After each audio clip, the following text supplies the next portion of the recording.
Good day, everybody. It's Carpo here, and welcome to my channel. Today, I'm going to get right to it. I'd like to talk about leadership and groupthink and the follow the leader mentality. I could probably go on about this for 20 minutes or more like I usually do in my videos, but I'm going to try to consolidate it down to a simple format because I know people don't want to waste 20 minutes listening to a person ramble about something that is a pretty simple thing to mention. And anyhow, I'm not going to go into the details and stories of this one.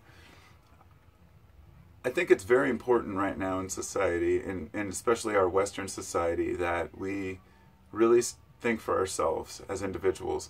This is something that is so damn obvious through history, that all the greatest thinkers have been people who think for themselves, yet at the same time not so separated from reality that they are deluded and psychotic and having hallucinations and trying to convince others of this. Now that happens too.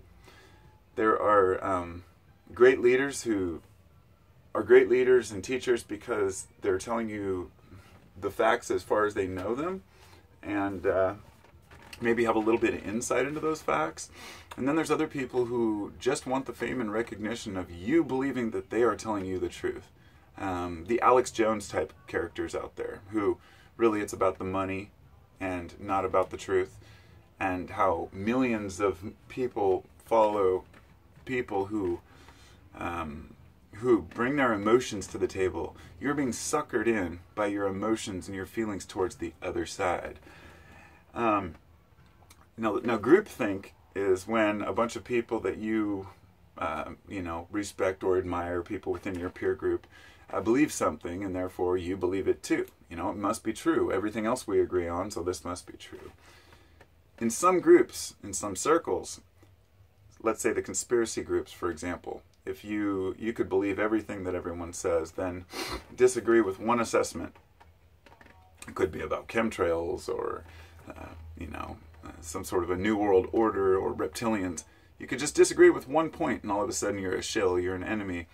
And this is because some people are so wrapped up in what their package deal of what they want to believe that you can't omit anything. It would be like joining a Christian church and saying, yes, I believe everything you're saying, except I don't believe that Christ ever existed. You'd be like, well, that's kind of, that goes against the whole point, right? But it doesn't have to. That's what I'm saying. There are plenty of Christians out there who believe in Christ as a metaphor, for example.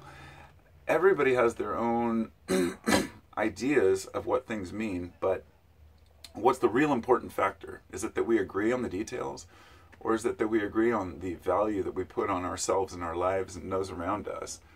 That if you have a group of people who all respect each other, just because one person disagrees doesn't mean that you have to outcast them. And by pushing out individuals because of their opinions, what we do is we cause them to have a sort of,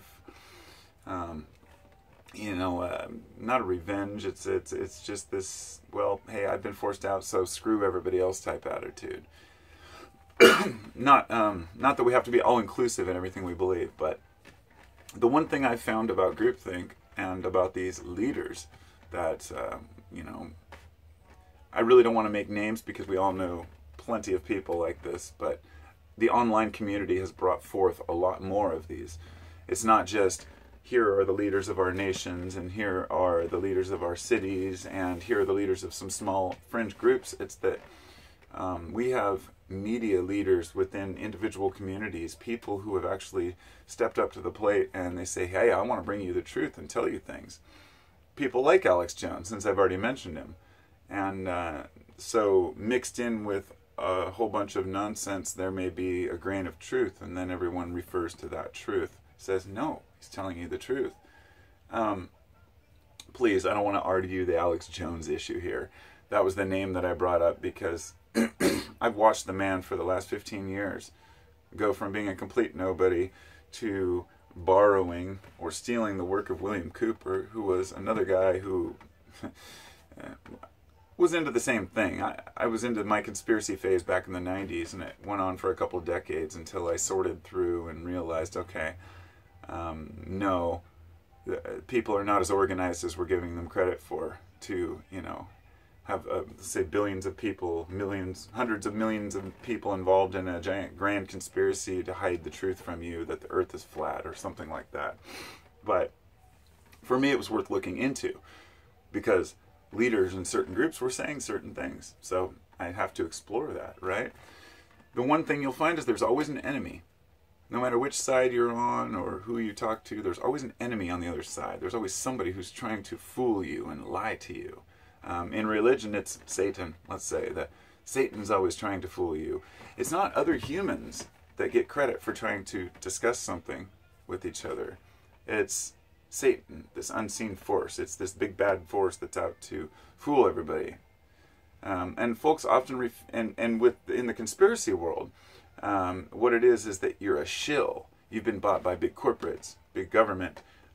You're being paid off by someone. I mean, I've been accused of being a shill so many times on my channel. I'm like, dude, I'm waiting for that check. It hasn't arrived yet. So when people are in this groupthink mode, they tend to fear things they don't understand. And that's xenophobia and intolerance, which is what comes out of that. Xenophobia is the fear of other cultures, and intolerance is obvious. It's what it is. It's the fact I will not tolerate you, and I will not put up with your crap. And more than that, that I refuse to even hear you out. That, hey, my way or the highway type attitude. And in many cultures that can work, but not in the Western culture. You know, we really have to listen to each other to an extent, at least to pick apart and say, show where something is not true or is true. The facts are important to many of us. The one thing I wanted to point out about popularity is popularity breeds suspicion. This is something I've been watching for a long time. If a person's rich, or a person's famous, or a person's famous because they're rich, or whatever it may be, they instantly become suspect. Folks figure, well, here's a rich person who has power, therefore they must be a horrible influence, and they must be a bad person. To give you a perfect example, the way that Mark Zuckerberg is constantly attacked and hated. I mean, he wasn't a guy who started Facebook with the intention of being a billionaire and I'm going to make, money hungry. He ended up that way because that's what the, digital world brought a lot of people. And I can't imagine being in the guy like that situation, like, well, I have all this money, all this responsibility. So, I believe him and Warren Buffett, if I'm not mistaken, that Buffett donated billions of dollars to the, Bill and Melinda Gates Foundation, and now they're out trying to, help vaccinate against various diseases. And then there's a whole group of people attacking them, saying that they're trying to kill children with these vaccines. That the whole intention is Zuckerberg's out there trying to kill children.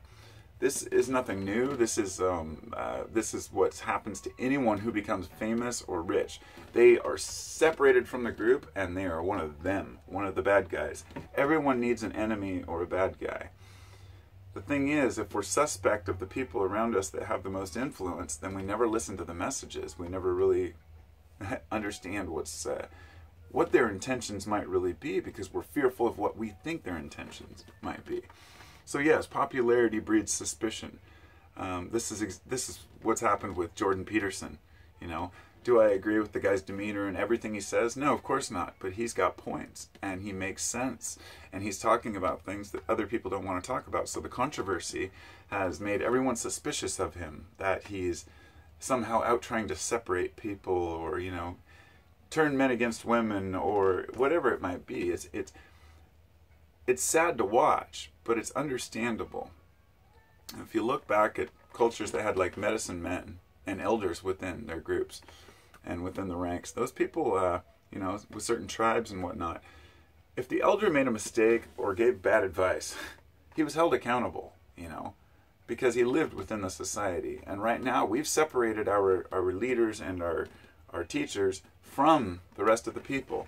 That they live in their own communities, their little rich neighborhoods and whatnot. So the one thing that ends up happening is wealth divides and corrupts people. And when a person has a lot of money, they think, I could help the world with this. And then along come a group of people to say, oh, hey, you're a monster, you're a demon, and, just another rich 1%. So the person says, beat him or join him. What do? Do I You know, do I continue helping people while I'm being bombarded with hate?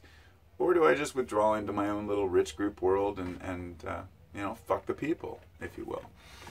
And that's what happens a lot. But there are still a lot of great people out there who have influence, who really want to help people.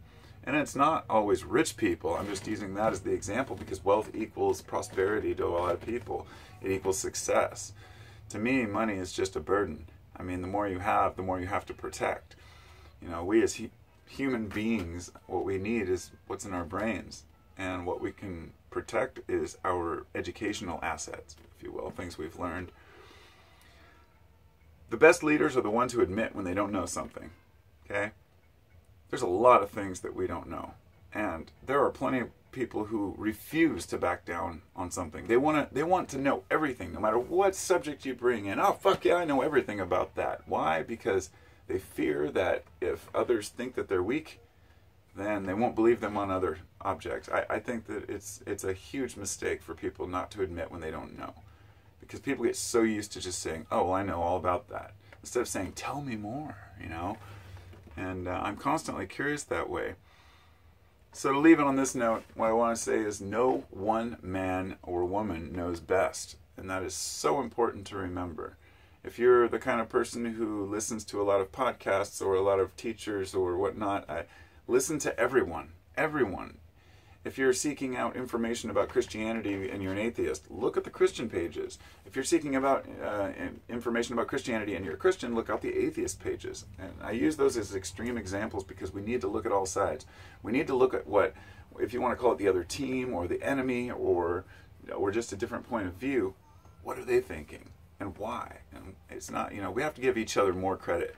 No one person knows best, and there are people out there that are following one person. They get up every morning and just listen to Alex Jones for their news, or you know, the people who just listen to Trump for the truth on what's going on in the country, or folks who only listen to this investor or only listen to this you know, accountant.